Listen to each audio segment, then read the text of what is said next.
কি রে, তুই কি গোসল করিস এতক্ষণ বাথরুমে? মোবাইলে কি করছিলি এতক্ষণ? ডেটিং করছিলি না? আর মামা বাথরুমে তো বয়ফ্রেন্ড আসছিল, ওর সাথে একটু ডেটিং মারতেছি। আমার বয়ফ্রেন্ডের সাথে তুমি ডেটিং মামলা? আমার বয়ফ্রেন্ড এরকম না, বুঝছো? কি রে, বয়ফ্রেন্ড কি তোরা একারই আছে, আমাদের নাই? আচ্ছা, তোদের কি যে বয়ফ্রেন্ড ছাড়া আর কোনো কথা নাই? অন্য কোনো কথা বলতে পারিস না তোরা? দাঁড়া, একটু ফোন দিই।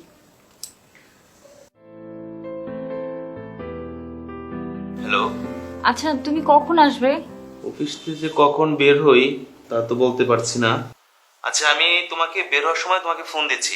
আসলে 2-1 দিনের মধ্যে তো বাড়ি যাওয়া লাগতে পারে। তোমার সাথে একটা ইম্পর্টেন্ট কথা ছিল, তাই বলছিলাম। আচ্ছা শোনো, আমি যখন অফিস থেকে বের হবো তখন